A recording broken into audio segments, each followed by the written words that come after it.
نحمده ونستعينه ونستغفره ونعوذ بالله من شرور أنفسنا ومن سيئات أعمالنا من يهده الله فلا مضل له ومن يضلل فلا هادي له وأشهد أن لا إله إلا الله وحده لا شريك له وأشهد أن محمدا عبده ورسوله أما بعد فإن أحسن الكلام كلام الله وخير الهدي هدي محمد صلى الله عليه وسلم وإن شر الأمور محدثاتها وكل محدثة بدعة وكل بدعة ضلالة وكل ضلالة في النار. So today's lecture has a very broad and general title, Atheism and Science, and our brother Zubair Hafidhahullah requested me to mention some words on this topic because there is in Pakistan, as there are in other Muslim countries such as Egypt for example, a base or a presence of atheists, and there are two reasons for that. First of all, India and also Egypt were places where the colonialists, the British, they spent a long time, and many of their ideas such as democracy for example, or rationalism, modernism, they had an effect on the people there. The second more direct reason is because of Muslims traveling to Western institutions for their education in the sciences, and not really understanding the history of Western civilization, the recent Western civilization, and how many of the ideas that these civilizations run upon, where they came from, what their origins were, what the reasons and purposes were. So being ignorant of that, and also of the Islamic creed, not being grounded in Islamic creed, they are affected by many of these materialist speculative theories and ideas, and then they bring them back, and then obviously from there are other factors that come into it as well.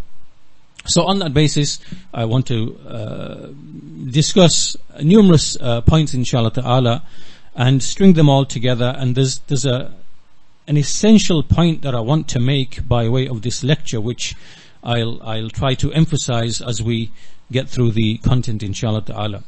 So the first thing that we begin with is the issue of the fitrah. Allah Azza wa Jal, as you know, He says in the Qur'an, أَفِي اللَّهِ شَكْ فَاطِرِ السَّمَاوَاتِ وَالْأَرْضِ.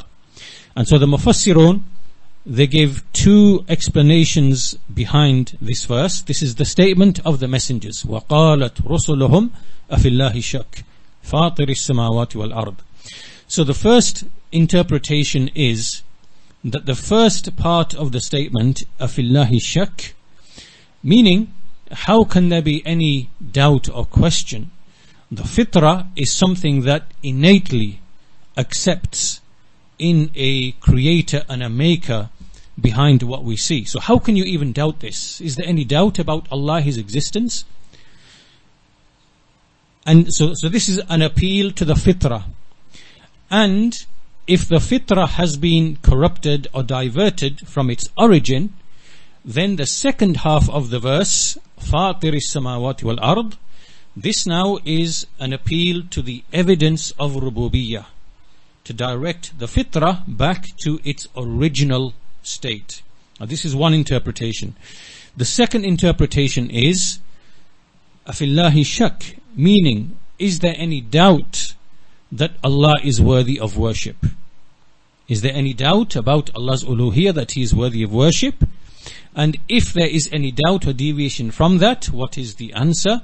فَاطِرِ السَّمَاوَاتِ وَالْأَرْضِ, which means an appeal to the evidences of rububiyyah to show that He indeed is worthy of worship.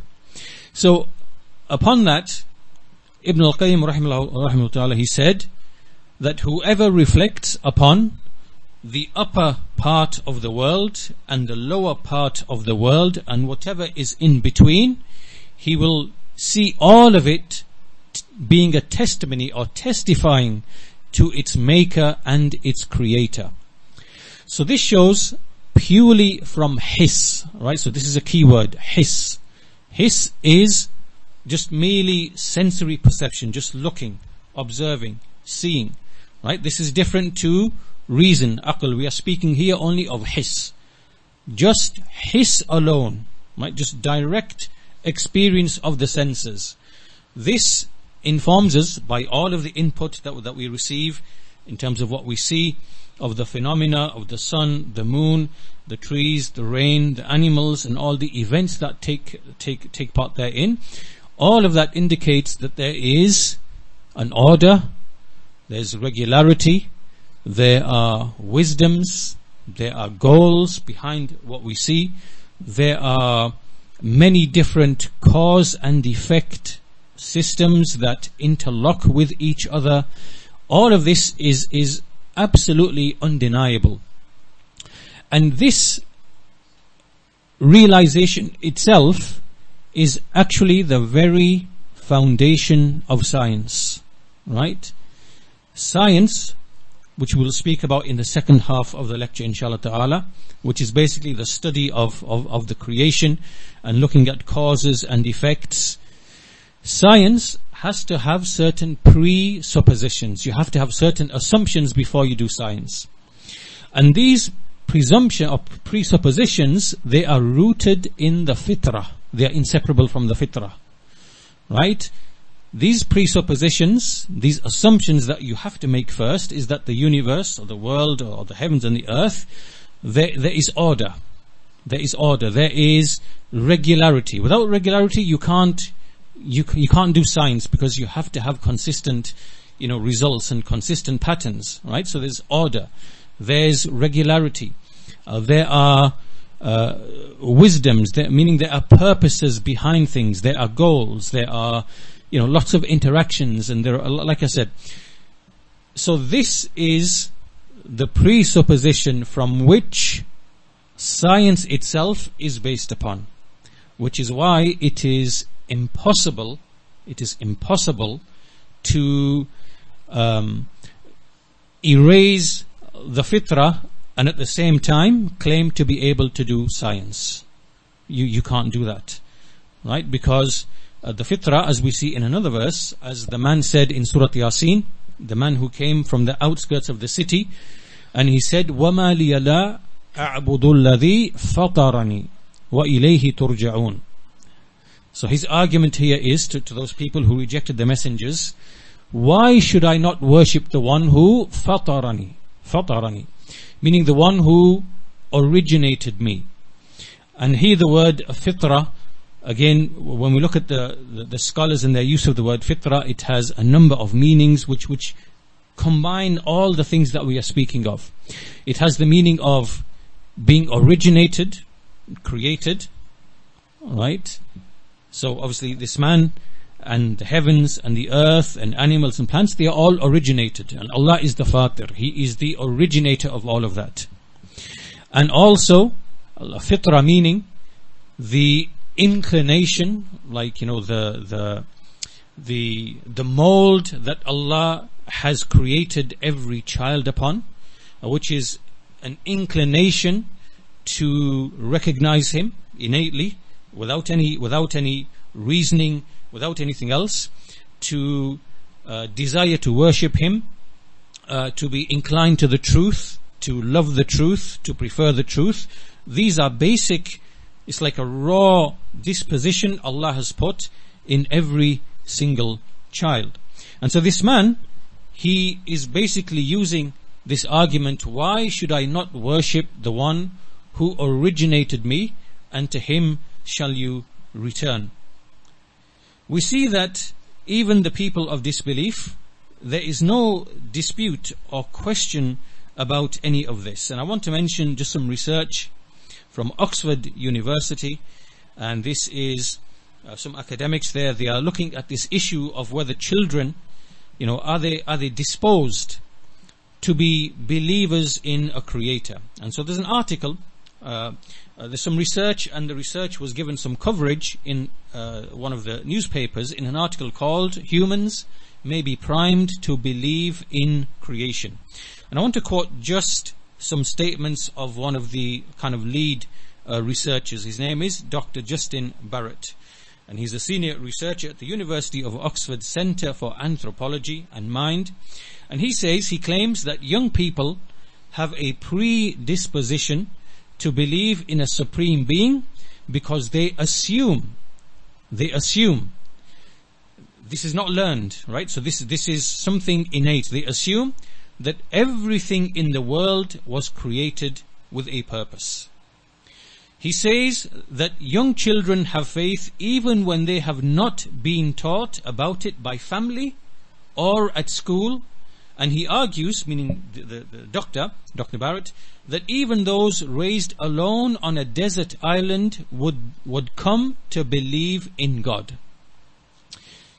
He then says, a direct quote, "The preponderance," meaning lots of scientific evidence, "for the past 10 years or so has shown that a lot more seems to be built into the natural development of children's minds than we once thought, including a predisposition to see the natural world as designed and purposeful, and that some kind of intelligent being is behind that purpose," he told BBC Radio 4's Today programme.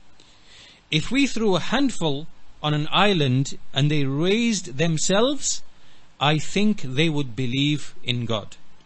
Now obviously, as you are listening to these words, you are immediately thinking the hadith of the Messenger of Allah sallallahu alaihi wasallam, "Ma min mawludin illa yuladu ala al-fitra." There is no child except that it is born upon the fitrah. And then it is parents, for abawahu yuhawidanihi aw yumajjisanihi aw yunassiranihi. It is the parents thereafter that then cause that deviation away from the original disposition. The article then goes on to mention some of the kind of experiments that they did, and it goes on to say that another experiment on 12-month-old babies suggested that they were surprised by a film in which a rolling ball apparently created a neat stack of blocks from a disordered heap. Right, so meaning that when you see something orderly being made, something arranged, something brought together, this brings surprise. Right, it's something that catches the attention of even a 12-month-old baby. He goes on to say, Dr. Barrett said that there is evidence that even by the age of 4, children understand that although some objects are made by humans, the natural world is different.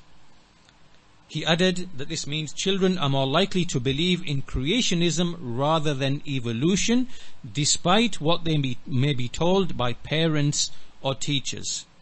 And he said, in some anthropologists have found that in some cultures children believe in God even when religious teachings are withheld from them, meaning that you don't have to be told there's a creator, there's a maker, and if you are deprived of any kind of religious teaching, children will grow up to believe in God.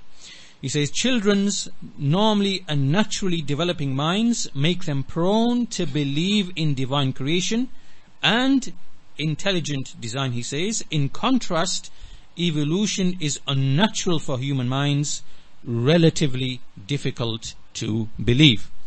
So as you can see, this is just one example. There are many other pieces of research as well. And as he said, this is the last 10 years of research is overwhelming in coming to this conclusion. So this is not really anything that's in dispute. We come to the ayah that you are familiar with, فَأَقِمْ وَجْهَكَ لِلدِّينِ حَنِيفًا فِطْرَةَ اللَّهِ الَّتِي فَطَرَ النَّاسَ عَلَيْهَا. And again, the Mufassirun, they say this means the fitrah of Allah means Islam. This is one explanation, Islam. People being inclined to Islam, meaning to single out Allah in worship after recognizing Him. Or it can mean that Allah has put man in a certain mold, like a physical form, like a certain way in which there should be no alteration. Or it can also mean that the way Allah has created children to be inclined to His belief naturally, that can never ever be erased, right? So you can never engineer humans to be born to not have this fitrah, to not have this inclination to recognize a creator. So then there's also the hadith, inni khalaqtu ibadi hunafa. Indeed, I created my servants hunafa, meaning upright, inclined to his worship, inclined to the truth, swerving away from shirk, swerving away from falsehood, not being inclined to it. Then the hadith mentions, then the shayateen came, فَاجْتَالَتْهُمُ الشَّيَاطِينَ فَحَرَّمَتْ عَلَيْهِمْ مَا أَحْلَلْتُ لَهُمْ. They made haram what I made halal for them, and فَأَمَرَتْهُمْ, commanded them to associate partners with me in that for which I gave them no authority. So all of this you are familiar with, the issue of the fitrah, and so we are going to tie all these things together inshallah ta'ala. But the point to understand from this first discussion of the fitrah is that the assumption of science, the presuppositions of science, that the universe is consistent, it's orderly, it's regular, it has patterns, there are cause and effect systems, there are wisdoms, there are goals, there are hikam, there are ghayat. All of this is something that is undeniable. Nobody denies this. And this is something that is known purely just by hiss, right? You only need to just look and that's it. There's nothing else. There's no reasoning, there's no philosophy, there's nothing of that nature whatsoever.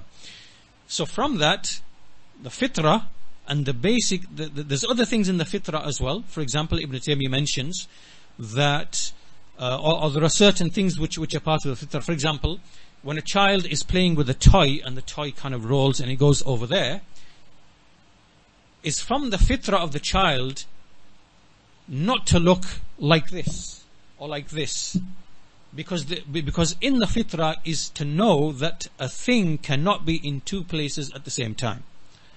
Right? So the behavior of the child is built upon certain things which are rooted in the fitrah, but they're not consciously thought about. Right? So the child will always go in that direction because it knows a thing cannot be in two places at the same time. Likewise, if you were to, obviously we wouldn't do this, but if someone was to slap a child, a toddler, the toddler would start crying. And it would feel wronged. And it would also have some anticipation of justice. Because if, so let's say for example there's a toddler and a sibling slapped the child for no reason, and the child that starts crying because it feels that it knows that is unjust, and it also anticipates justice. So if the parent comes along and then slaps and disciplines the older child, the small child will feel comforted and may even stop crying, right? So we know this through experience that things like this happen with children. So there are many more things in the fitrah. It's not just recognizing a creator. There are other things in the fitrah as well. So the point we are making from all of this, look at the meaning of the word fitrah, look at the origin of the root fatara in the dictionaries, and you will see two meanings. Fatara, to originate, to commence, to originate. Also like a mold, right? To mold something into a particular form or a shape or a way or an inclination. So when you tie all of this together, what we quoted from that research from Dr. Barrett and what is similar to that, it shows that every child is born upon that fitrah. It innately recognizes design, purpose, meaning, and the conclusion that is inevitable is that there is a maker. And if left like this, the child will believe in a creator and will want to show gratitude and worship for the favors that he perceives and which he then rationally understands when he grows older. So that really was the first point, and the key thing to take again is the word fitrah, its meanings, and tying all of that together. This now leads us to my second citation, which is from Shaykh Ali Nasir al-Faqihi, hafidhahullah ta'ala, And this is from his master's thesis, which he wrote almost 50 years ago. Almost 50, maybe 45, 50 years ago. And it's published, it's called Manhajul Qur'an fi Da'wati ila al-Iman. And in there he has a very beautiful passage. And so he says, and I'll mention just the translation for the sake of brevity and for the sake of time. He says, knowledge of the existence of Allah, an affirmation of His existence, is an innate, deeply embedded trait. Right? So there's no dispute about this, because we've heard the research, and there's no dispute about that. An innate, deeply embedded trait in the human being, because everyone from the offspring of Adam affirms the existence of a creator and acknowledges him.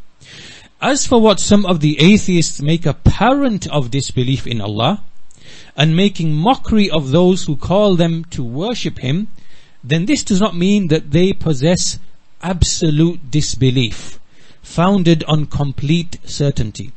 What he's saying here is that these atheists, who obviously they disbelieve in Allah, they make mockery of the believers, and they exult in whatever knowledge they have, they're not saying this from absolute disbelief and absolute certainty. They don't have absolute certainty, but rather it's emanating from a corruption, a deviation from human nature.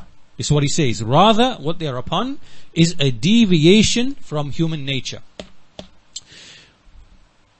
which includes turning that innate, meaning the fitrah, which is inclined to the creator, turning it away from the natural state to the worship of created things. Right?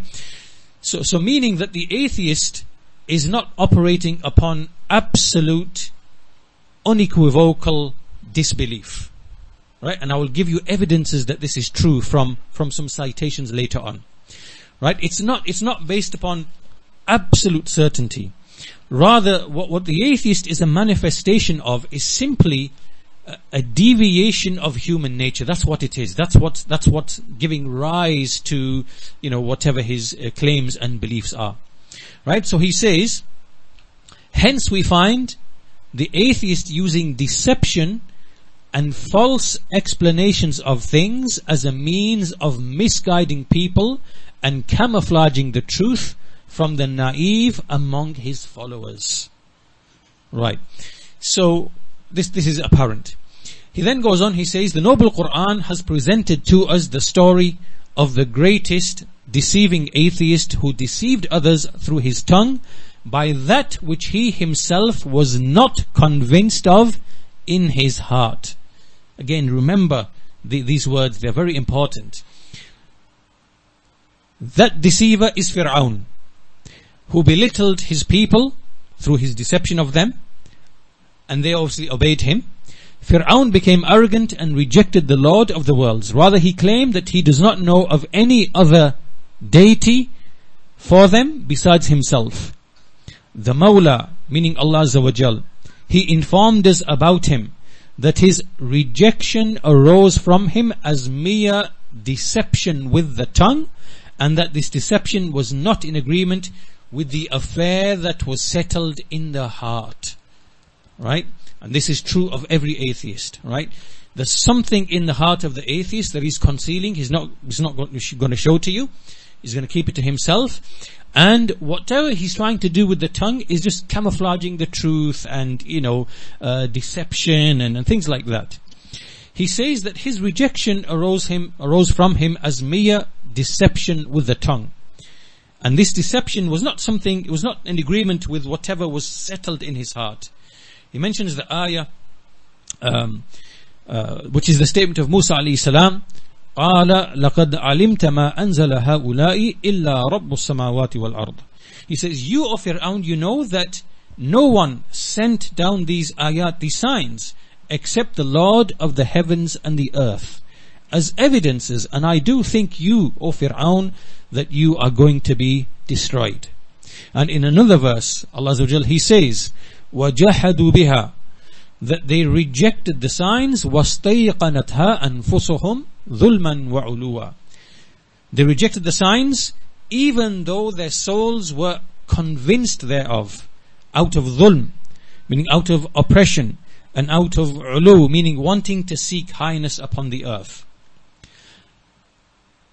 The Shaykh continues, thus deviating and swerving from the straight path is incidental among humanity, and this is when the fitrah becomes corrupt. Then he continues, this is because the evidence for the existence of a creator is a perceived reality and an affair of utmost clarity. Meaning, the issue of Allah's existence is nothing more than just mere observation, and that's it. Right? It's sense perception, that's it, nothing else. And it is the most clear and apparent of things. He continues, man subsists and lives in this creation. He witnesses in his own self and in the affairs around him constant change. Some things expire, they no longer exist. Others come into existence, as is observed in a detailed, organized way in everything that can be seen. So meaning, the cloud is not there, the cloud appears, the cloud disappears, right? A baby is not there 1 week, and another week a baby is there after having not existed. These types of events that we see occurring, in their thousands and millions upon millions, are all around us. We observe them, we see them, and they occur in a detailed, organized, routine, consistent way. So from sensory perception, the Shaykh says, it is known that these affairs have an originator which brought them into existence and arranged them to give them their behavior and their movements, which he desired for them. This conclusion is very natural and not far removed from the understanding of any person, whatever his level of comprehension might be. Right? So this is an evidence for everybody. For the simple person, uneducated, who is the tailor, the road sweeper, the baker, the butcher, and for the sophisticated, intelligent person. Because Allah's existence is not dependent upon deep, long-winded, philosophical arguments that only the elite can understand, because this then would not really be from justice. Rather, Allah's existence should be available to everybody through something that they all share in, which is sense perception, the ability to see and the ability to hear, and a basic level of reflection.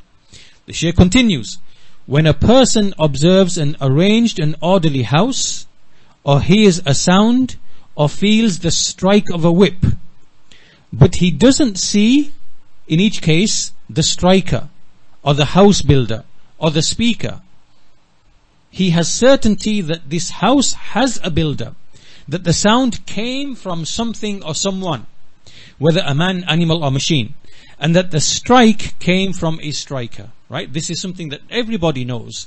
Right? You hear a sound, there's got to be something or someone behind it. You see a house, the builder has to exist somewhere, even though you've never seen him, and so on and so forth.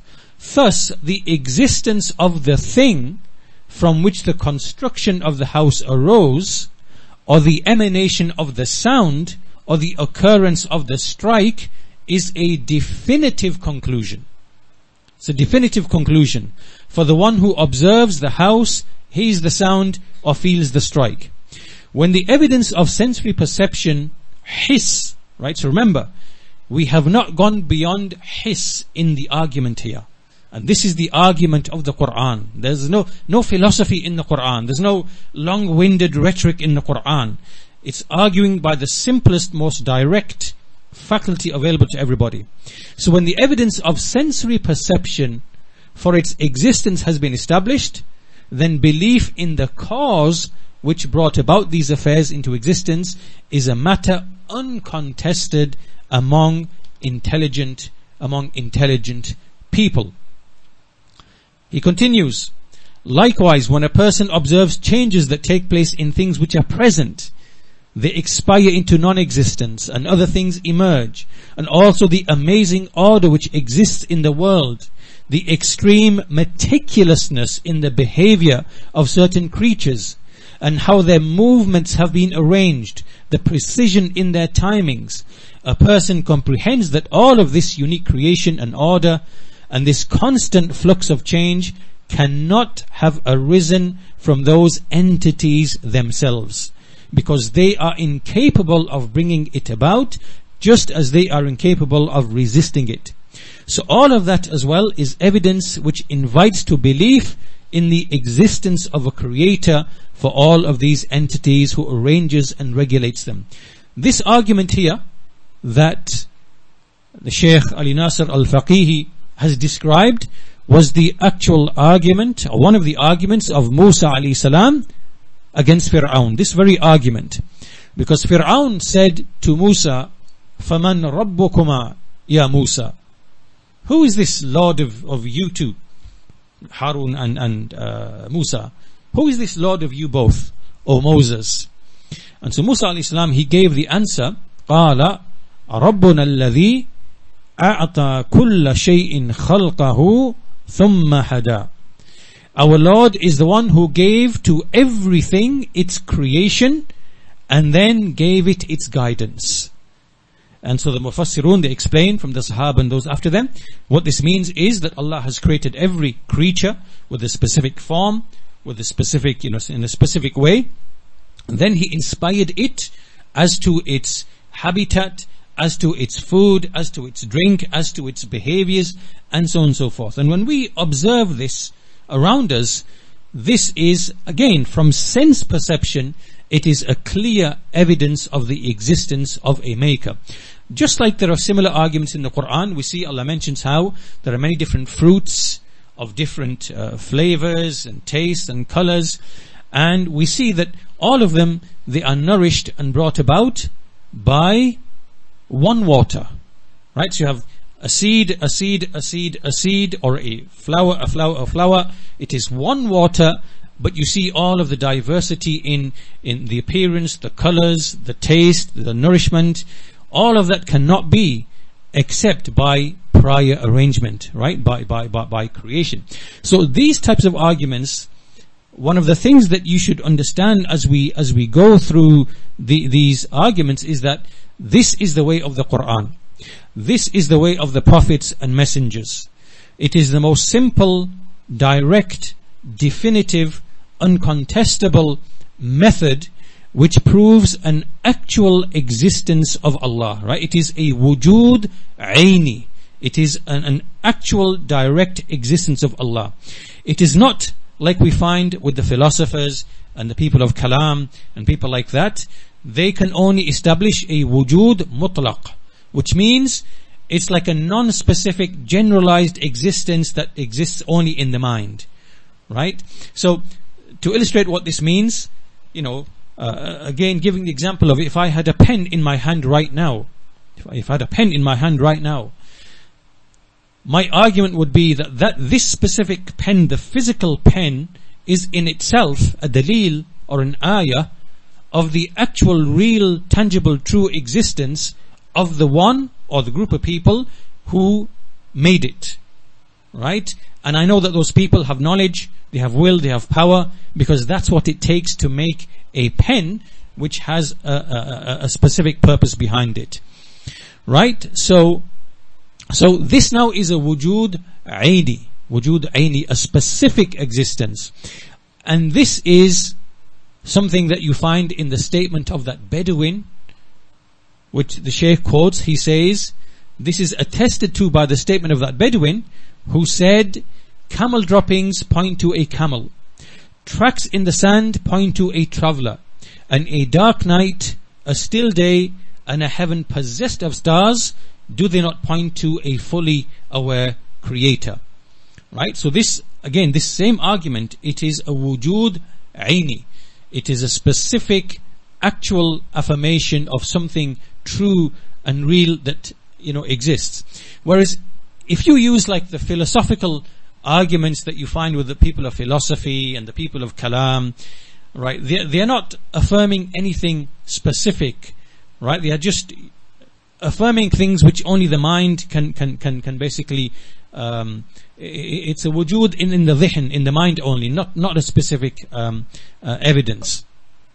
He then continues, and we're coming to the end of his speech now, that this Bedouin comprehended through his intact innate disposition which Allah created him upon, that these mighty creations which proceed upon order and precision, a night followed by a day followed by night, that this cannot come about except through an originator, and that they do not proceed with such orderly precision except through one who determined this precision with choice. And thus the clear evidences of the noble Qur'an have come, directing attention to what the senses of the human can observe, to point to the existence of the Creator and to the truth of worshipping Him alone thereafter. Then the final statement, and thus we see that the issue of creation and origination, even if it is a dry issue in the field of philosophy. What does he mean by this? He means that when you look in philosophy, you see that there's like long-winded, deeply sophisticated, philosophical type arguments with difficult terms and monotonous and boring and right. You don't see any of that here. None of that is here. This is very simple, direct, powerful, incontestable. It is self-evident in the field of sensory perception alone, requiring no evidence, because it is from the necessities of the innate disposition. As such, the noble Qur'an presents the issue to those being addressed as a matter that is uncontested, requiring no inference and not subject to argument or disputation. Right? So there's no inference that needs to be made, there's no deduction that needs to be made, there's no argument, there's none of that. This type of argument is incontestable, and I'll give you an illustration of this. So if you imagine that you are in a house with someone, and in the house there's food and drink and all sorts of beautiful furniture, comfortable, and in every room you go to there's a delight that you see, and just by experiencing that, you know that there is a maker and a benefactor, one who gave this benefit and this favor behind this house, right? And so when you come across someone who is in denial of that, and you basically want to prove to him that what he's saying is nonsense, the only thing you need to do is to say, look at this, look at that, right? That in itself is incontestable proof. Right, so this is the nature of the argument of the Qur'an. There's nothing beyond this. We don't need to go and delve into any other argument or dispute or engage in philosophy. It's as simple as that. And so therefore, when the atheist he's observing the ayat, he is experiencing and tasting and drinking from the ni'am of Allah Azza wa Jal, which are all on him. The clothing that he's wearing, the air that he's breathing, the water that he's drinking, the sun which gives the light and energy that is one of many causes that keep him alive. All of that is in itself direct proof of the falsity of his claim. Right. So this is the second quotation that I wanted to bring from Shaykh Ali Nasr al-Faqihi, Hafidhahullah Ta'ala, and I want to add to what Shaykh Ali Nasr said from Ibn al-Qayyim rahimahullah. He has a very beautiful passage in Al-Fawaid, his book Al-Fawaid, and there's a chapter where it is titled 2 Ways to Know the Creator, and within there is a very simple kind of illustration of a proof for Allah's existence, which is identical to what we've just mentioned already. So he says, فَأَمَّا الْمَفْعُولَاتِ فَإِنَّهَا دَالَةٌ عَلَى الْأَفْعَالِ. He says, indeed, maf'ulat, things which are kind of made or produced, then they are indicative of actions performed. This is very simple, right? This is very clear of actions that have been performed upon it. Very simple. Likewise this, and likewise this, and likewise that, and likewise that. It's incontestable. And likewise also to the natural world, as we see, a tree, all types of animals, and everything else which has properties and qualities. that is indicative of actions which have been performed upon it. وَالْأَفْعَالِ دَالَةٌ عَلَى الصِّفَاتِ. Those actions in turn are indicative of attributes, right? So when I look at that and I see, okay, there's actions which have been performed, this is undeniable, and from that I know that there must be attributes behind those actions. What are those attributes? It is knowledge, it is will, it is power. Ibn al-Qayyim says, فَإِنَّ الْمَفْعُولِ يَدُلُّ عَلَى فَاعِلِ فِعْلِهِ. Right? Something which is made indicates the action of its doer. وَذَلِكَ يَسْتَلْزِمُ وُجُودَهُ وَقُدْرَتَهُ وَمَشِيئَتَهُ وَعِلْمَهُ. Right? So that necessitates his existence and his power and his will and his knowledge. Right? So this is incontestable, that this thing right here is in itself a direct proof of the one who made it. He definitely exists out there, even though if I've never seen him, and also his power, his will, and his knowledge. And then he says, this is because of the impossibility لاستحالة صدور الفعل الاختياري من معدوم أو موجود لا قدر له ولا حياة له ولا علم ولا إرادة. This is because of the impossibility of a willfully chosen action to arise from something that doesn't exist, or from something that exists but has no power, has no life, has no knowledge, has no will or wish. Right. So this excellent, short, concise paragraph, again, this is a very important citation, because through it and through what Shaykh Ali Nasir al-Faqihi has said, we are going to evaluate the statements of certain atheists who acknowledge these things, and we are also going to expose the shallowness and the foolishness and the stupidity of those atheists who, stubbornly and arrogantly they reject these things. Right, so this now ends the second main point I wanted to make, the two quotes from Shaykh Ali Nasir and from Ibn al-Qayyim rahimahullah, showing the general methodology of the Qur'an. Okay, now what I want to do is I want to illustrate this with more examples. So we're going to build upon what's already there, and we are going to illustrate with more examples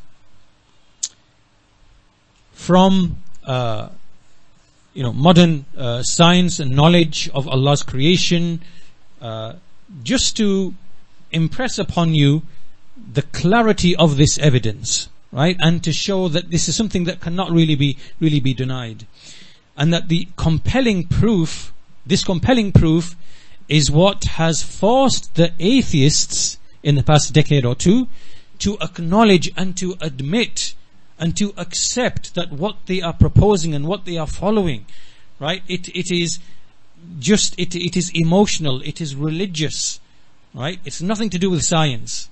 And that's the direction that we are going towards, right? And so what I want to prove from all of that is to really show that the Pakistani atheist sitting in Islamabad somewhere and teaching in a school, or the Egyptian atheist sitting in Egypt, whatever, who's gone to the West, drank the philosophy, drank the materialism, drank the pseudoscience, and come back to the Muslim lands, like he's living in cloud cuckoo land, right? Because he doesn't know what these people are really saying and what they are upon and what they are admitting, right? And that's the point that I want to really make, and I want to frame this discussion as to where should we be standing towards such people, right? Is it on the back foot and defensive? Or is it pointing down to them and looking at them from a superior point of view and exposing for them, for their benefit, their stupidity and their childlike mind, right? That's what we're developing in the course of this lecture. So to do that, the next point then is we want to just give a small selection of basically examples, to build upon that. So this one, first one basically is just like an article here, cells and computer engineering, right? So this is about the cell the basic cell, and I want to just read like a short article. Study finds cell-wide web of tubules suggests cells work like computers. Right, I want you to pay attention to the words here now. Inside every cell, so the title, this is from the article, the research paper article, cells behave like biological computers. Right, so I want you to look at the sophistication that we are moving to. We started with something simple like this, right, and we are moving to like modern knowledge and what we've discovered and so on and so forth. Inside every cell, organelles that carry out the various little life processes sit in an enclosed area of material called cytoplasm. He says, now scientists at the University of Edinburgh have found evidence that animal and plant cells move information and instructions throughout the internal structure, similar to the way a computer operates when it routes these kind of signals through various circuits. Right. We found that cells function is coordinated by a network of nanotubes similar to the carbon nanotubes you find in a computer microprocessor. The research indicates that information within the cell is encoded in the form of charged molecules which are passed down the various paths of a cell-wide set of nanotubes, similar to the way an electric current is routed through circuits on the motherboard of a computer to its various component parts. These signals completely regulate the activities within the cell and are even responsible for the cell-wide behavior, just like when a muscle contracts and relaxes, right? The cell is like in real time. There's all these currents and feedback loops and, positive feedback loops, negative feedback loops. Everything is coordinated and information is being spread around, right, to achieve that basic simple process. This network within the cell can also be completely rewired as needed. Like he's saying that he says, for example, this network can relay instructions to the nucleus of the cell, which houses the genetic material. These instructions can make any alterations to the genetic structure, and it continues like that. The network will completely rewire itself in order to express the genes in the nucleus genetic code that enables the cell's growth. The most striking thing, and this is the end part, the most striking thing is that this circuit is highly flexible, as this cell-wide web can rapidly reconfigure to deliver different outputs in a manner determined by the information received by and relayed from the nucleus. Evans said, this is something no man-made processors or circuit boards are yet capable of achieving. Right, so, right, that you should be very clear. You see where we're getting at, that this is an ayah from the ayat of Allah subhanahu wa ta'ala. Nothing more needs to be said. If you are able to produce microprocessors and chips, they are the product of knowledge, power, wish, and you exalt and you praise yourself and you laud yourself for achieving such a thing, then how can you then deny that this doesn't have a maker and an originator, right? There's no argument here. There isn't any argument here. This is self-evident, right? And so this is why these modern atheists have retreated on the back foot, and they've acknowledged and admitted, because the evidence is now absolutely overwhelming, right? The honest ones amongst them, I'm going to quote from them inshallah in a short while. Anyway, this is the first example I wanted to give. Another example, very similar, is another article here in a magazine, scientific magazine called Horizons. It's called Life, Logic and Information, and I only want to mention a few things from here very quickly to show. So basically what they are doing, what they're trying to do, you can see the picture.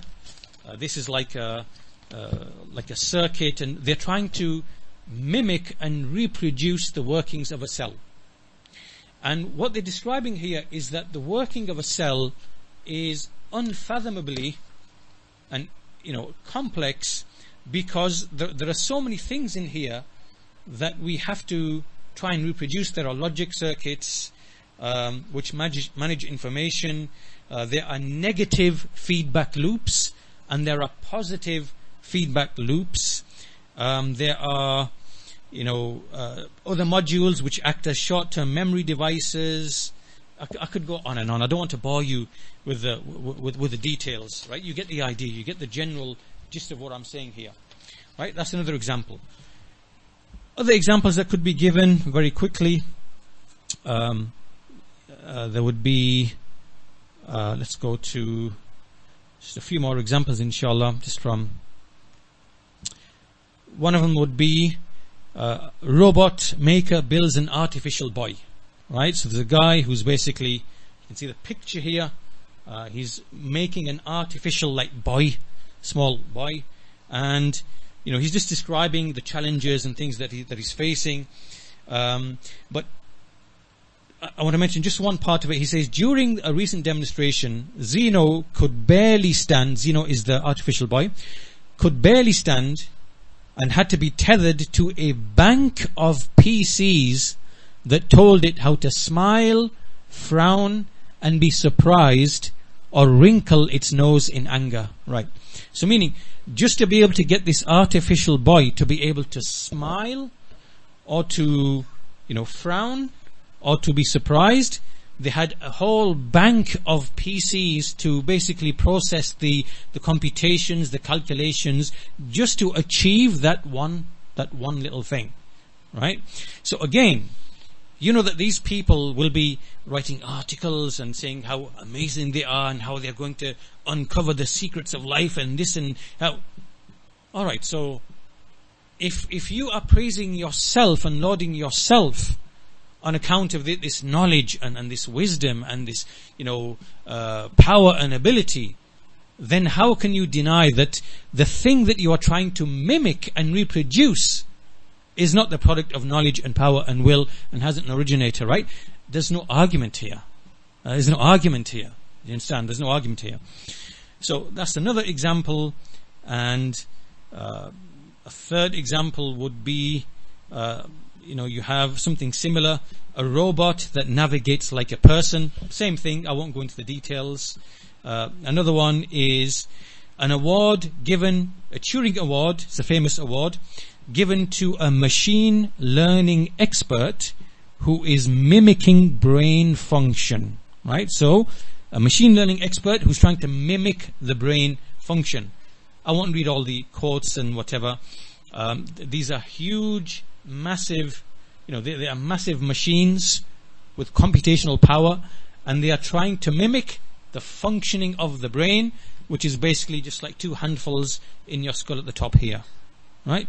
So again, I won't mention all the, the text. I think that issue is self-evident. And finally, another example would just be, this is a good one. Proteins in the body have a zip code system which determines their destination. Right. So like when you write a letter, if we are in most countries, I write a letter. Say I want to write a letter to Abu Khadija, for example. So write my letter. It's the message, the information. Then I enclose it in an envelope. I write the address, and at the address I put, the postcode, B10, B8, or whatever it might be. I go and post it into the letterbox, and then there's a whole system. There's an architecture. There's a system in between that knows exactly what to do. With that packet of information, and eventually it will get delivered. Right? This is how proteins are working in the body. And there are numerous articles here from the Science Journal, from numerous other journals here, Biochemistry and Molecular Biology, another article here, protein zip codes and traffic in neurons using fluorescence, live cells imaging to sort it all out, right? So they're using certain techniques, fluorescence, to identify these zip codes and traffic that's going through the neurons, and they're identifying that they're actually like what resembles zip codes, right? So again, there's no question here. There's no question here. And the verse that comes to mind here is really the statement of Allah Azza wa Jal, which applied to the people of the past, nations past who were destroyed, and it applies to the people present today. And this is the statement of Allah Azza wa Jal, وَكَأَيٍّ مِّنْ آيَةٍ فِي السَّمَاوَاتِ وَالْأَرْضِ يَمُرُّونَ عَلَيْهَا وَهُمْ عَنْهَا مُعْرِضُونَ. How many a sign in the heavens and the earth that they pass over, they pass by it, and then they turn away from it. Right? And also the statement of Allah Azza wa Jal, سَنُرِيهِمْ آيَاتِنَا فِي الْآفَاقِ وَفِي أَنفُسِهِمْ حَتَّى يَتَبَيْنَ لَهُمْ أَنَّهُ الْحَقِّ. Soon shall we show them our signs in the horizons and in their own selves, until it becomes clear to them that this is the truth. Okay, so from all of these examples, again, there's a structure to what I'm saying, and there's a sequence to what I'm saying. That we started with the fitrah. We quoted the statements of Shaykh Ali Nasr al-Faqih and Ibn al-Qayyim. We've now given contemporary examples of all of this to illustrate and to make it even more concrete. And so this takes us really to a statement of Imam al-Sa'di rahimahullah ta'ala in his book Al-Adillah Al-Qawati' Wal-Barahin fi Ibtali Usul Al-Mulhideen. And he has a beautiful statement. He says, it is said to those atheists, those materialist atheists, يقال لهؤلاء الملاحدة الماديين, who is the one who originated these mighty creations of these creatures, these many creatures, and who is the one who made them precise with this amazing precision, and who is the one who arranged their motions and movements, which bewilder the intellect, the minds, in their precision and organization. And they will say, they will shout out, they will scream, إِنَّ هَذَا كُلَّهُ أَثَرُ الْمُصَادَفَةِ. All of this is the product of, random interactions and the actions and workings of nature, undirected, blind. There's no knowledge behind it, or power, or will, or wisdom, or anything like that. Right? This is their statement. And the Shaykh says, وَهَذَا قَوْلُهُمْ الَّذِي صَرَّحُوا بِهِ وَاقْتَدُوا فِيهِ بِالْمُتَمَرِّدِينَ مِنْ أَئِمَّتِهِمْ الضَّالِينَ. This is what they are making clear. They are following the stubborn, arrogant, misguided people. And so it becomes clear, therefore, that the intellects of these people are closer to the intellects of the insane and the mad than they are to the intellects of the children. Right? So this leads me nicely to the next point now, which would be, I guess, my fourth point, which is, so remember what he said, right? The intellect of an atheist is closer to the majaneen than it is to a child.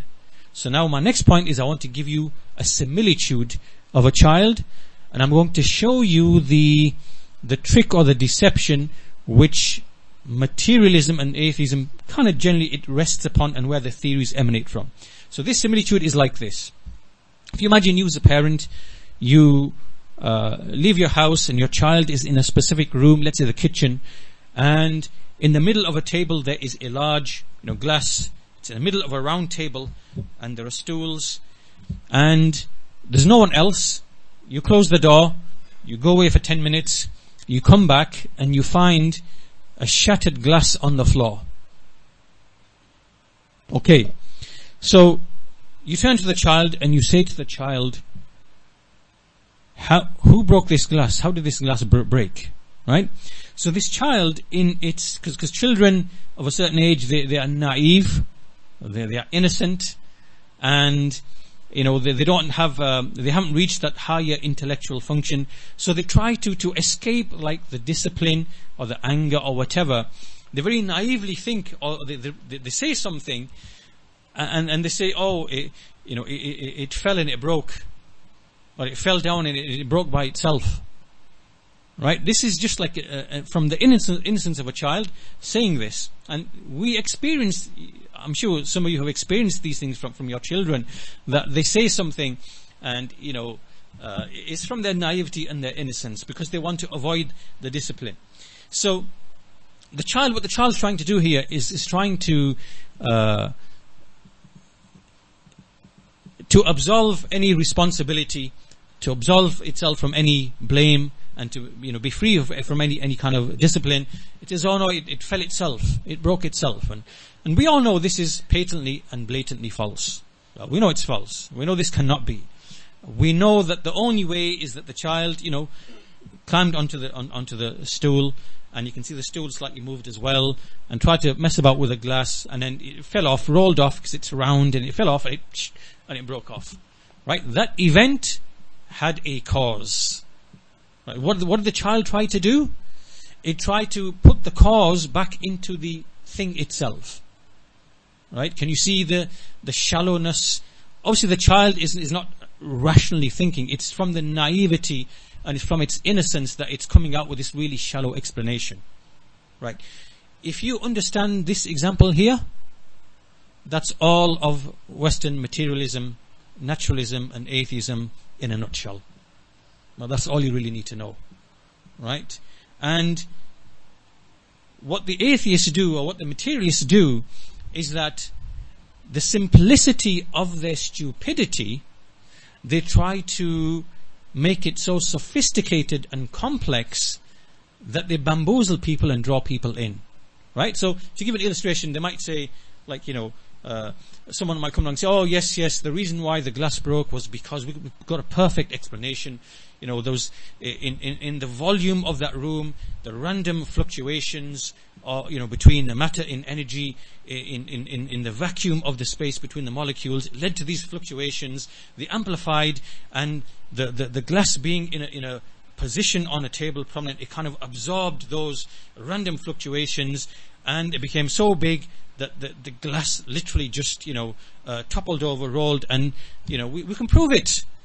And here, look on the board here, F equals fluctuations, V equals the volume of the room, G equals glass, whatever, and then they will mathematize the whole thing.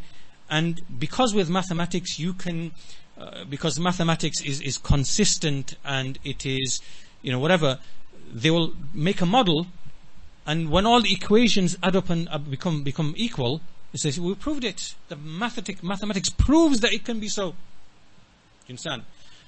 What I've given you there by this example is the essence, the quintessence of the materialist, naturalist, atheist religion. And some of them are honest enough to say religion. Right? That's all you need to know. So like I said to you before, in fact, I'll give you an example. The brother of Shaykh al-Islam ibn Taymiyyah rahimahullah, he had a brother called Abdullah ibn Taymiyyah. And Ibn al-Qayyim rahimahullah, he mentions a debate that he had with a Jahmi.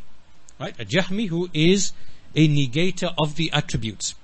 So basically, he presented the argument in such a convincing, powerful way.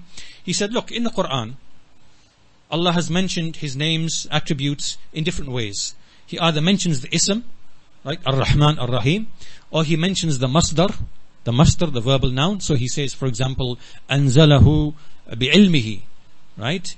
Allah sent it down with His knowledge. So He mentioned the masdar, the ilm, as a sifa of Allah subhanahu wa ta'ala. Or He'll mention the hukm by way of a verb. So for example, قَدْ سَمِعَ اللَّهُ قَوْلَ الَّتِي تُجَادِلُكَ فِي زَوْجِهَا. Allah has indeed heard. So here Allah has made the hukm that He hears by way of a verb, right? These three methods of the Qur'an in indicating His names and attributes, the whole Qur'an is filled with them, right? So for you to now come and say that this must be made ta'weel of, we have to make ta'weel of all of this, right? That means that you are making one of three accusations. You are accusing the Messenger of Allah of three things. You are either accusing him in his knowledge, or you are accusing him in his bayan, his ability to speak, or you are accusing him in his nasiha, meaning his desire to give sincere advice. So either the Messenger knew all of this, meaning that these aren't really attributes, they are just metaphors, right? Or he didn't know that. So if you are saying that he was ignorant of the fact that these are metaphors in the Qur'an, you've now reviled the Messenger of Allah in his ilm. So it's either that. It's either that. If you say, no, he knew that it wasn't really attributes but only allegories and metaphors, they weren't really intended. But he was either able to convey that in speech or he wasn't able to convey that in speech. right? So if you say, oh well, he didn't have the means and the ability, he wasn't eloquent enough to really, speak with the truth, you are now reviling him in his bayan, discourse, his ability to speak, right? But if you say, no, he was perfectly able to speak and to explain these things, there wasn't any impediment, then either he knowingly withheld that truth from them, or he told them that truth. But because he hasn't told them that truth upon what your claim, then that means he was knowingly deceiving them by not telling them what he knew to be the truth, right? That yad isn't the attribute of hand, it means qudra or ni'mah, right? That istiwa isn't, istiwa it means, that he conquered, right? He knowingly withheld this information. Now you are attacking his nasiha, his sincerity, his nush to the ummah. So which of the three is it then? So that Jahmi stopped and thought, and he said, you know what? You've subdued me from above. Right? He had nothing to say and he knew he'd been destroyed in argument. So the point being that this is the same way how a person of Tawheed and the Sunnah who follows the hujjaj of the Qur'an and the method of the Qur'an and of the Anbiya, this is the relationship, right? Not like these clowns and idiots and fools who are in these parks and places, arguing with getting nowhere, long-winded arguments, accepting their speculative people like, that we don't need to name them, right? They don't achieve anything. This is how a person of Tawheed and the Sunnah, this is how his relationship with the likes of these people. Okay, so now I want to move from this now into the issue of science. So the first half really is the fitrah. It is, the presuppositions of science. Sense perception is sufficient. Clear evidences and arguments, right? You've heard all of that. I want to now move to the second half really, which is the science aspect of it, and speak about the scientific method. Shaykh Sa'di rahimahullah ta'ala, he has a beautiful book called Al-Dalail Al-Qur'aniyah fi anna al-ulum al-nafi'ah al-asriyah dakhilatun fi ad-din al-islami, which is Quranic evidences to show that beneficial contemporary sciences enter into the religion of Islam. I could quote from this book, but to keep it, to avoid lengthening the whole thing, what we take from this book and its contents is that Islam does not reject science or the scientific method, the true scientific method, and investigating the creation, understanding causes and their effects, and manipulating that knowledge for the benefit of mankind, right? And for the atheists or people like them to claim that we are backward and that we are ignorant, this is from the greatest of slanders, because anyone knows who looks into the Muslim world in the East and the West that the Muslims, they are engrossed in this type of knowledge and this science. We have doctors, physicians, engineers, and even the common person, he knows how to fix a car, the whole, this is a vile slander. To say that Muslims are opposed to science and learning and progress, and this is like really, it's kind of a below the belt type of punch for them to really say this. It's not true. But what we want to understand really is that what they claim to be science, they are claiming that they are discovering secrets about the universe and how they've come to the conclusion that there's no creator. Right, and they're using science for this. This is not true. They're not using the science for this. There's two types of science. There's a science which is religion, and there's a science which is a method. Understand? Right? There's a science which is a method, and there's a science which is a religion. And the science which is a religion, they have put certain assumptions in there. Right? They've entered philosophy into the picture. They've said the type of science we want to do is philosophical naturalism or methodological naturalism. What is this? What do these terms mean? What are they really saying? What they are really saying is, we're not happy living in a world where there's a creator. We don't like that type of world that operates in that way, right? So what we are going to do, not with any evidence, not with any proof, not by using the scientific method itself to prove this position, what we are going to do is we are going to operate, we're going to have this thing called metaphysical naturalism or philosophical naturalism, meaning that we're going to eliminate the creator out the picture, and all we want to do is just understand cause and effect mechanisms, right? We're not going to allow any discussion of, that there's wisdom behind this and there's a will behind. No, we want to throw all of that out, and we're going to operate on this basis, right? This is like a religion, right? You've chosen this view philosophically, right? You haven't proven this view by way of the scientific method itself, right? Science is a method. What you've chosen here and described here is a philosophy and an approach. It is a religion, right? So now I want to quote for you some statements of those honest, truthful atheists who readily admit that this is the case, right? So here are some statements. The first statement is, or in fact the first statement is from a man called Daniel Dennett. Daniel Dennett, right? This is a famous neo-atheist, right? This is from those people who try to revive atheism. Atheism in the early 20th century, it had a relapse because one of the main ideas that they used, it's an idea called logical positivism, right? I won't go into the details. There's a man called Anthony Flew, right? He promoted it, and atheists became very happy about this, in the 30s, 40s, 50s.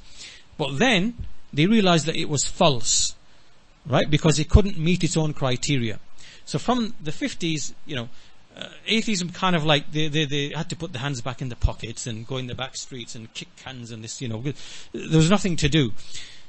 These new atheists like Daniel Dennett, Hitchens, Krauss, and these people, right? These are what we call the new atheists. This is the new breed who are trying to come and deceive us again, right? With the same simple, childlike, simple kind of analogy which I gave. So I'm going to mention to you some quotes from this Daniel Dennett. What does he say? Right, and again, he's a prominent neo-Darwinist and a new atheist. He says, scientists sometimes deceive themselves into thinking that philosophical ideas are only at best decorations or parasitic commentaries on the hard objective triumphs of science, and that they themselves are immune to the confusions that philosophers devote their lives to dissolving. But there is no such thing as philosophy-free science. There is only science whose philosophical baggage is taken on board without examination, right? What he's basically saying is that science and the scientific method can never ever be free of any philosophical baggage, right? And these scientists, when they speak to us and tell us, oh, we don't have beliefs, we only have certain knowledge, they're lying to themselves and they're lying to us, because there has to be philosophy behind the science that they are doing. There has to be assumptions and things like that. The next one is an even better one. This one is a very famous evolutionist. He's called Michael Ruse. Michael Ruse. He's famous. He does debates. He has writings, books, whatever, well published. And he said in an article that interviewed him, how evolution became a religion. He says, he's an evolution philosopher, Michael Ruse, R-U-S-E. Evolution is promoted by its practitioners as more than mere science. Evolution is promulgated as an ideology, a secular religion, a full-fledged alternative to Christianity with meaning and morality. Evolution is a religion. This was true of evolution in the beginning, and it is true of evolution still today.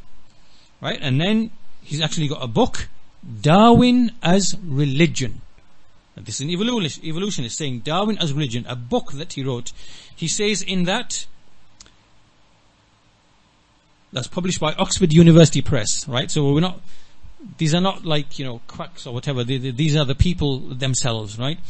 He says the theory of evolution given by Charles Darwin in the 19th century has always functioned as much as a secular form of religion as anything purely scientific.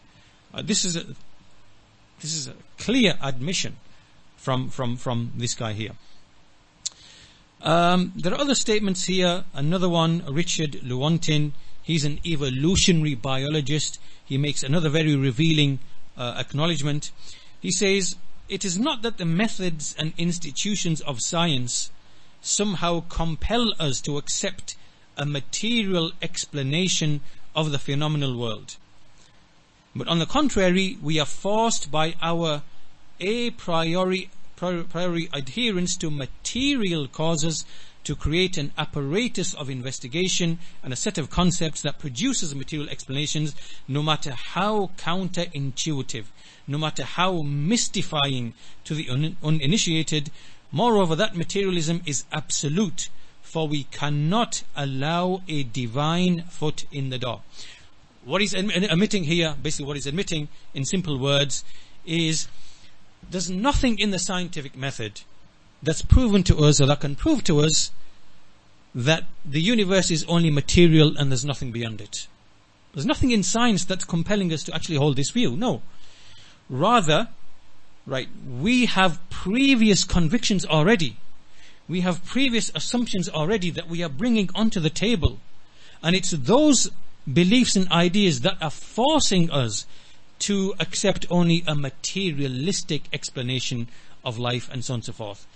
He's readily admitting to you. He's readily admitting to you. In fact, there's another one as well called Thomas Nagel. Thomas Nagel, here we are. Thomas Nagel, this guy's an atheist, philosopher. He has a book, Mind and Cosmos, Why the Materialist Neo-Darwinian Conception of Nature is Almost Certainly False. Right? He's an atheist, right? And what he's admitting in this book, he's saying, look, what makes me choose atheism is not like science. It's purely because I don't want to live in a world where there's a God. I just can't accept that type of world, right? And so because I'm not comfortable with that, I prefer like some sort of atheistic, materialistic explanation.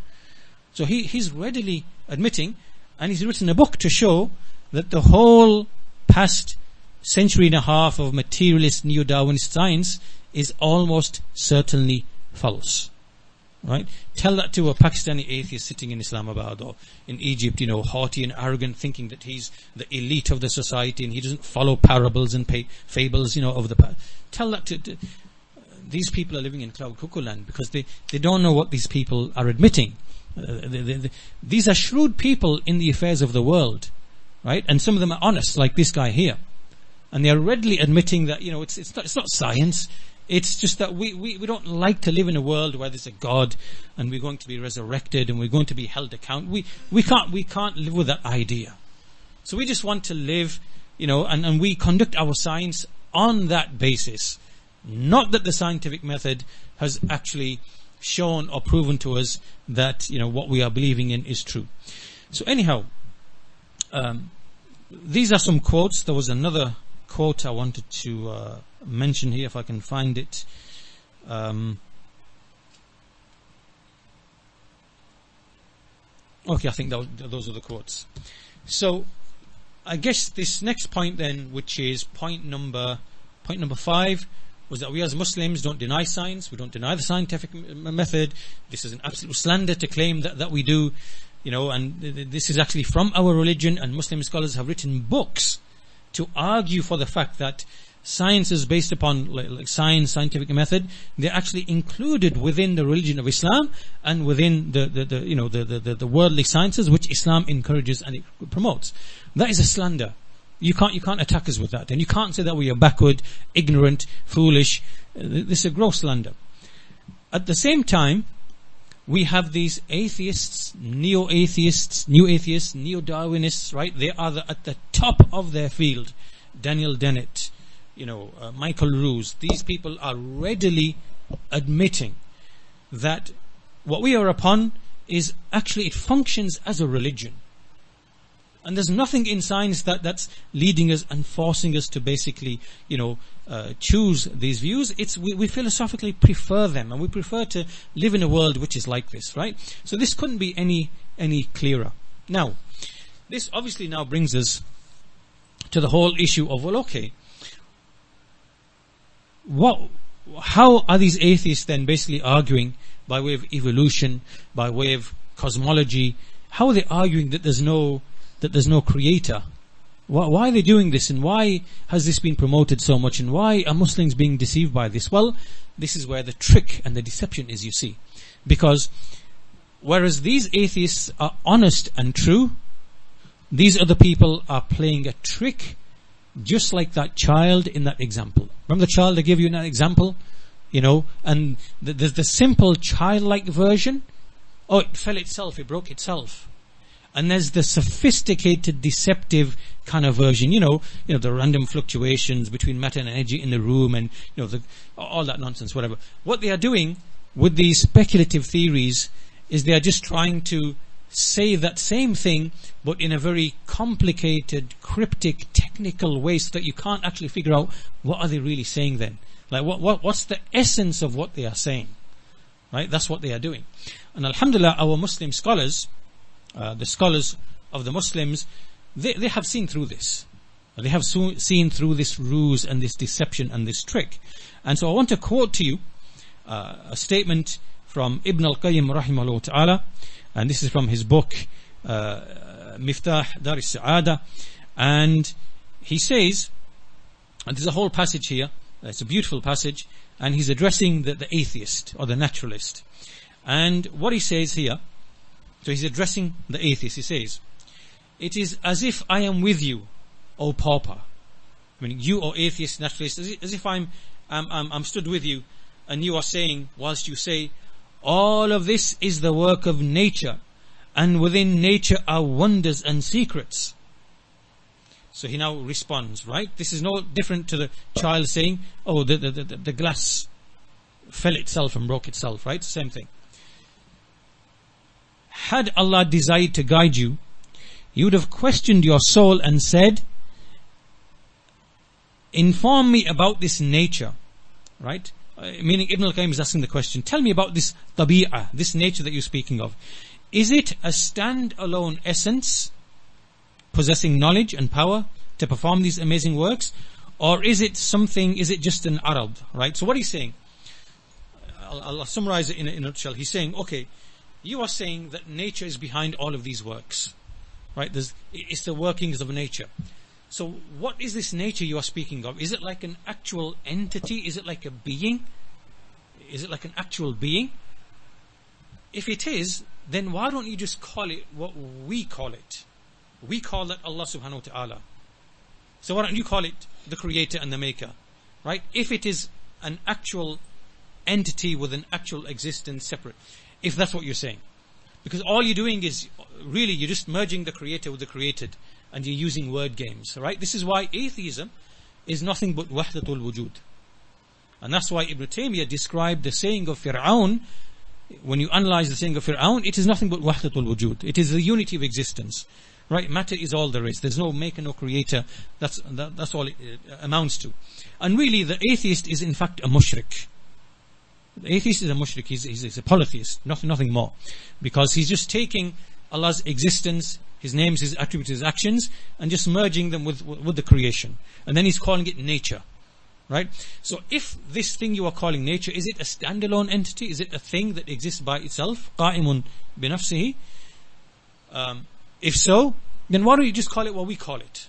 This is just a matter of you just playing word games. Why are you calling it tabi'ah, right? If that's the case, and if it is an actual arad, meaning that if it's like a quality or an attribute of the creation itself, then that is what we call tabi'ah, meaning the nature that a thing has been given right, by something else, right? So, the nature of a plant and the nature of an animal and the nature of, whatever else, every entity has a tabi'ah, right? Why don't you just say this is, because this is in the Arabic language, what it actually means, tabi'ah, like a ghariza. Ghariza refers to a trait that's ingrained within you, it's part of you, right? And tabi'ah, meaning the essential elements and quality of a thing, right? So it is Allah who put that thing in there, right? So I won't go through the rest of the passage because it's beautiful, it's really, really good. But again, for brevity of time, I won't go through the rest of it. So here, this is Ibn al-Qayyim exposing what's really happening here by the materialist or the atheist.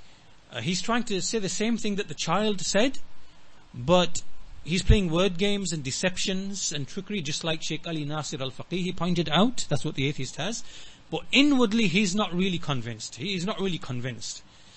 And that's why the atheists, when you say to them, they will say, look, I don't have beliefs, I just have an absence of belief in a God, right? They don't want to commit themselves to saying there is no God, because they don't have any certainty, right? Because to say there is no God absolutely, you have to have a knowledge of all that exists, which you don't, right? And your science doesn't allow you to gain that knowledge either. So what they do is they play word games. They really believe there is no God. It's an actual belief. It's a dogma, right? But they don't want to be seen as people having beliefs, because only religious people have beliefs, right? Only backward people have beliefs, right? So to hide the fact that they actually do hold this belief, they say, no, atheism is the absence of belief in a God. The absence of belief in a God. Whereas really it's belief in the absence of a God. But they don't want to call it a belief, right? Because they don't want to. So anyhow, we could talk more and more and more about all of this. I want to finish with the scientific method. I want to give you, inshallah we'll finish with this, because this was about science, right? So what you've gathered so far then, that the truthful and honest among the atheists know that this is not about science as the scientific method. They readily admit that this is a personal preference, a philosophical choice. There's nothing in the scientific method itself that justifies this materialism. They just feel they have previous ideas and convictions, and they want to keep them on the table. And that's how they want to do their science. They are openly admitting this, right? So they're the truthful ones. Then there's the others who come along, and they're obviously being brainwashed and indoctrinated. They believe all these speculative theories. They believe they are scientific when they are not. These are not scientific theories, right? The Bigbang, cosmology, evolution, these are not strictly scientific theories. They are models. They are just sophisticated ways of telling a story without any real evidence, scientific evidence. But for you to grasp that, I want to finish by going through with you what is the scientific method, how do you do science, right? And if you pay attention to everything I'm going to mention, you will have the tools and you will have the knowledge to immediately interrogate any of these people and ask them to demonstrate the actual science with the actual scientific method, right? So I'm going to give you all the basic parameters for this by way of an example, right? So obviously you'd have to pay attention and take notes, but the topic wouldn't be complete if I didn't, go through this. So inshallah we'll go through this and we'll conclude the session inshallah ta'ala. So the scientific method, remember I said the science as a method, and then there's the science with capitals with a trademark and the registered trademark, and that's the religion and the ideology, right? That's something else, and this here is the actual scientific method that we follow, in learning about the creation and in arriving at truthful knowledge about the creation. Okay, so science and the scientific method. Science, it means to know. It's from the Latin. It means to know, and it's a system of knowledge which is concerned with the physical world. To us, Allah's creation. It's Allah's creation. And the phenomena, and what we have to do is we have to make observations which are unbiased observations, and systematic experimentation. These are two keywords. Unbiased observations and systematic experimentation. So whenever there's a keyword, I want you to remember those keywords, right? Unbiased observations. We have to be neutral in what we are seeing, right? We can't bring any emotion or previous ideas or previous assumptions. It has to be totally neutral, unbiased observation. What's happening here? What's the process here? What's going on? Right? So we are acquiring knowledge about the world through unbiased observations and systematic experimentation. Right? When you make models, or when you use the computer to do a simulation, or when you write mathematics, these cannot replace empirical testing of hypotheses. Right? That is not science. A model is not science. Right? It can't replace actual experiments to test the hypothesis. Right? So I want you to be clear that much of what we have today of like the fraudulent pseudosciences, whether it's in, let's say in much of evolution, using models, computer simulations, whether it's in the climate change fraud and the hoax, using models to model the so-called carbon and all the rest of it, whether it's virology and gene sequencing, that's a whole another fraud in itself. All of these, in these fields, we are not dealing with actual science and the actual scientific method. Right? It is make-believe, it is deception, it is trickery, right? So we have to make a distinction between science is you have to do an actual physical experiment, right? Through systematic experimentation. So in the scientific method, what are we trying to do then? We're trying to identify cause-effect relationships. Bold, right? That's the key word. We're trying to understand, okay, is this a cause of this? Right, what's happening here? Why is that happening? What's the reason for that? Because we're observing this again. Well, what's the cause behind it? Right? So let's make a hypothesis. Let's so what we are looking at actions, processes, events, interactions that are happening in Allah's creation. We are saying, why does that happen? What's causing that? What's behind this? Right? And we are making these observations, we are noting them down. It could be measurements, it could be whatever. Then what we do, we then make like a hypothesis. We now have to try to give what we think is happening and why we think it's happening, and we write it down as a hypothesis. Then we have to systematically and experimentally test that to see if it's true or not. Right? So I want to illustrate this whole process with an example. If people travel on sea, so imagine we're living in the 1700s, 1800s. People are traveling, leaving the coast of England, they're going to America, and what's happening is, from 100, 200 sailors, there's like literally 50% of them are dying of something called scurvy, right? Scurvy, what we now know, is a vitamin C deficiency disease. Vitamin C produces collagen, it's integrity of like tissue and things like that. And so these people, they start losing the integrity of the collagen, the gums start bleeding, there's so many other things happen, and basically they die, right? So let's say we are observing this, and we're thinking, why on earth is this happening? They've got bleeding gums, impaired skin, hair, they die. So what we do is we say, okay, our hypothesis is that this could be a dietary deficiency, and let's generate the hypothesis that the reason for this is vitamin C.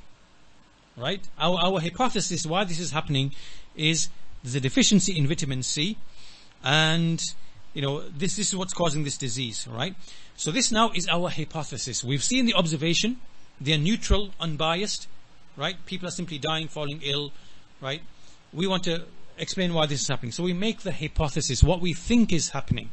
We say vitamin C deficiency is the cause, and the effect is bleeding gums, death, disorders, whatever, right? So this now is a testable statement. There has to be a testable statement. Bold, there's another key word now. There has to be a testable statement, right, to check whether the hypothesis is true. We then have to conduct an experiment and repeat it many times, and then we have to use sound reasoning to either prove this statement as being true or to falsify this statement as being false. Right?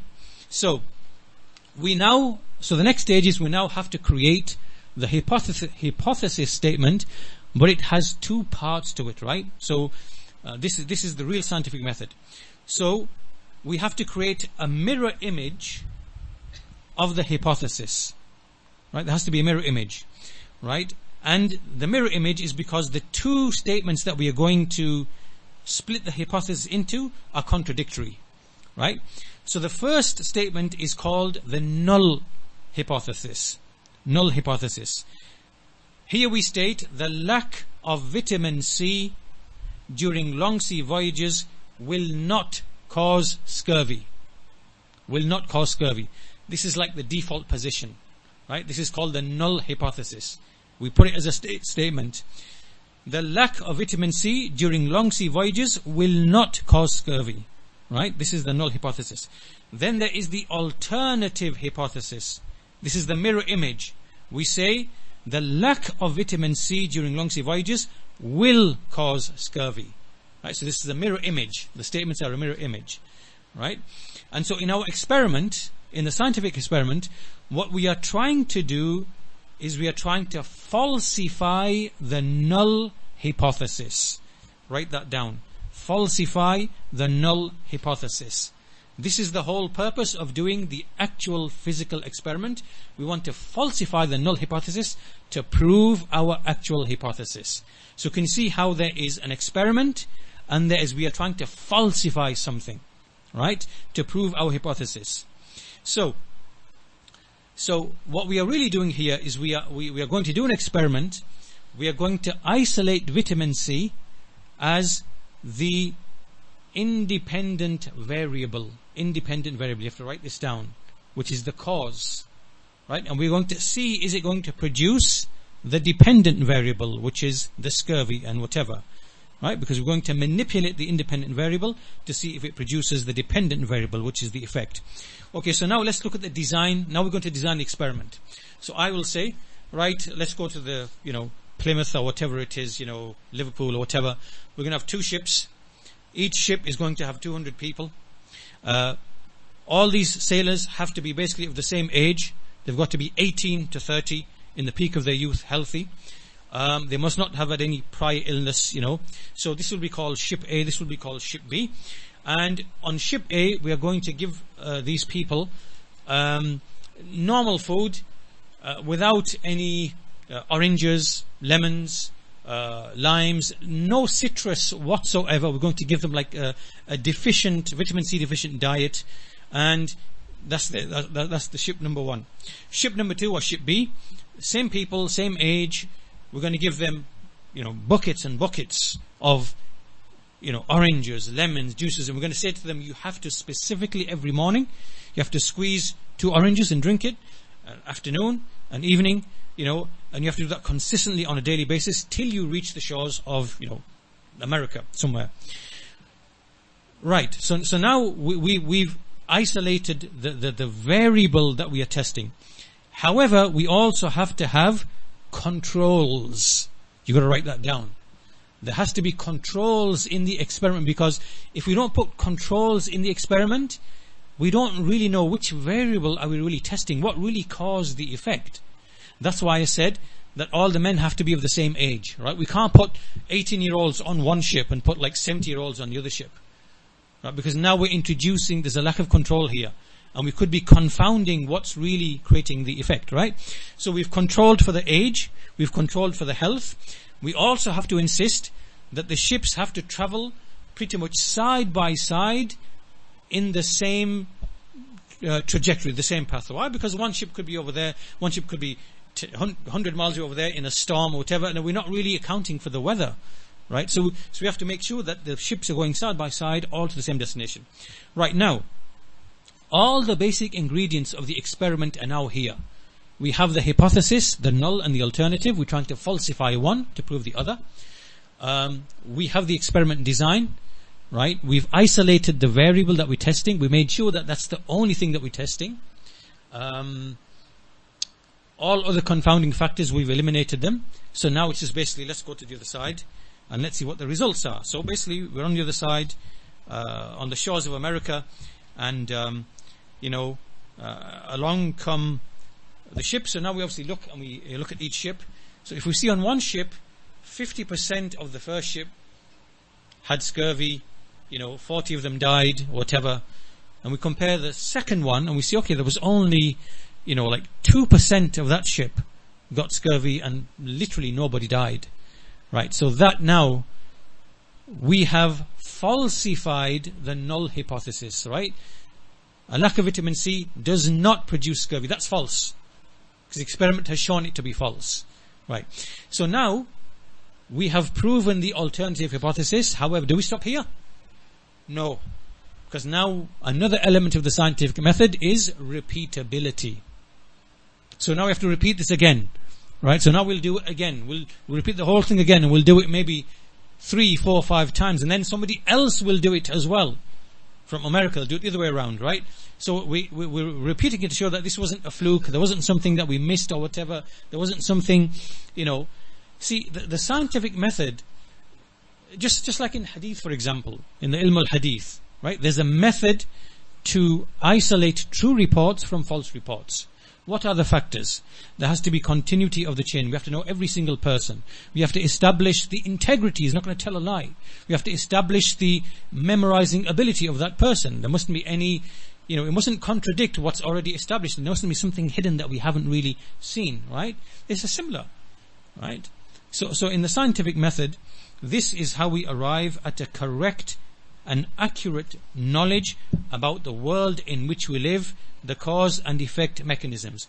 To us, this is evidence of the creation of Allah subhanahu wa ta'ala, because this is, this is from hiss. This is not even contested, right? To the atheists, it's like, we don't like to live in a world where there's a creator and we're going to be judged and this or whatever. So we're just going to, philosophically, we choose naturalism and materialism. Oh, you do it in that way then, right? Okay. Right, so, but you can't now say there's no creator, because you have no ilm of that. You can't say that. So that's why, as Shaykh Ali Nasir al-Faqihi said, the atheist is never coming from the position of absolute certainty and absolute, he can't, it's possible, an absolute conviction. And he's really lying and deceiving and tricking himself when he's really kind of coming with all this kind of rhetoric and whatever else.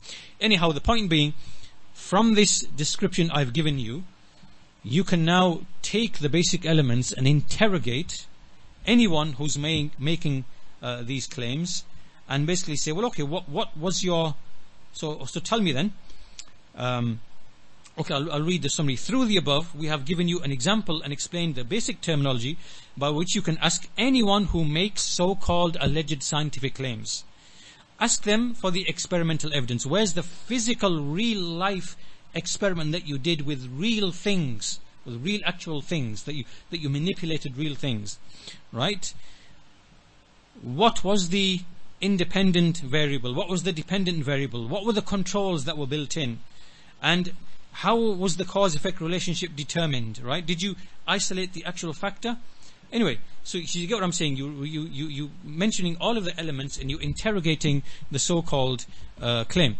So when you apply this scientific method, and you apply it to, for example, let's say Bigbang cosmology, the Big Bang, or you apply it to the claim of, like, evolution, random mutations, natural selection, what you will arrive at eventually, and this is not the place to go into all of that, is you will realize that these are nothing but stories. They're just telling stories. Just like the child said, oh, it broke itself, it kind of rolled off and it broke itself. It's a story. Falsified by the evidence, and falsified by the real scientific method. So we could show the child, okay, so we could take the child and say, okay, let's put this glass on the table. Let's close the room. Let's go away. No one's going to be in this room. And the next day, let's come back. Oh, the glass is still there. This is like the scientific method. How come the glass didn't break like you said it did? Right? There's something not right here. What's going on? Like when we apply the actual scientific method and demand that type of evidence, we realize that these theories that they are giving us, they're not actually scientific theories. They're They're elaborate stories. They're elaborate stories, right? Just like the child trying to escape from having to admit that he knocked it and it fell. And just like the atheist trying to deny that there is knowledge, power, will, wisdom behind creation, it's inevitable he has to invent stories. And this was actually why this whole materialism and naturalism as an ideology was actually invented. It was invented. It wasn't discovered. It was invented. So this now is a whole different topic. This now is from the bab of history, going into history and looking into the British Royal Society, which is basically a group of Freemasons and occultists, and that's from the bab of history and not necessarily science itself. We'd have to go in that direction and then show you all the history and the evidence from the books to show that these people came along, and they are occultists. They have an actual religion that they follow. They believe that man will one day become eternal. He will discover the secrets of eternal life, and it's just a matter of discovery. But in order to put that thing into process, we have to bring the ideological framework for us to go in that direction. So they invented naturalism, materialism, and from that came Darwinism, because Darwin himself, his Erasmus Darwin, his grandfather, whatever, all these people, they were in those kind of elite circles, in the Freemasons, Illuminists, and they kind of generated these ideas to lead to like a scientific type of, basically a scientific kind of dictatorship, right? Basically, right? So that's another whole different story. That's all in the history books in plain black and white. That's a history topic, not a science topic. And this shows also the importance of always studying history along with the subject matter, right? Because it's the same with the religion. Like an Ash'ari can come to you and start bamboozling you with the ta'wil and whatever else. You as a common person, you don't need to know the Qur'an, the Arabic tafsir. You don't need to know ilm al-hadith. All you need to know is, sorry, but all I know in history is that there was two men, Jaham and Ja'ad, and they mixed with the Sabi'ah and the Jews and Christians, and they just inherited the speech of Aristotle. All I know is what you're saying is what you're saying is comes from them, and what they took it from was basically from those people. That's all I need to know, that you're upon batil. Right? He doesn't need to be an alim, mufassir, a muhaddith, knowing all of the to analyze. Now, okay, he brought a narration from Imam Malik, right? This narration is not true because this is. He doesn't need to know all of that. He can falsify that just with a basic bit of knowledge of history. This shows the tremendous importance of the knowledge of history, because history itself can falsify much of this nonsense that's being fed to us, and that's being treated as actual science when it's not. So, inshallah, I think what we'll do is we'll bring it to a close. There's a lot more material, many other things, but I think inshallah the objective that I wanted to achieve by way of this lecture, we spoke about the fitrah. We mentioned simple evidences from his that this is sufficient. We gave many examples from modern examples, protein zip codes, cells working like computers. There's even more. In fact, there's even more than this. Even just the so-called gene cell kind of DNA system, that in itself is a whole topic in itself. But this is endless. The ayat of Allah are endless. The more you study, the more conviction and yaqeen you get in this. Then we spoke about the scientific method and the truthful atheists who are willing to admit they're following a religion, and then the deluded people over there who basically, they have different reasons why they're upon atheism. Either it is because they are unhappy with qadar, they had a trauma, the father died, the mother died, committed suicide, they broke a leg, they had living in poverty, so they're just very angry and angry against al-qadar. This leads them to reject a creator. This is from rejection, from anger with al-qadar. Or it could be some people, they have shahawat, lusts, desires, pleasures. They just don't want to let go of them. They don't want to live a life of this is halal, this is haram, you can't do it, right?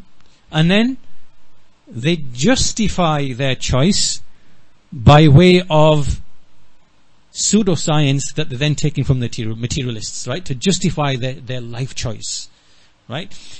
That's some people. Then the third type of people are those who are genuinely, they study these pseudosciences and they become convinced by them.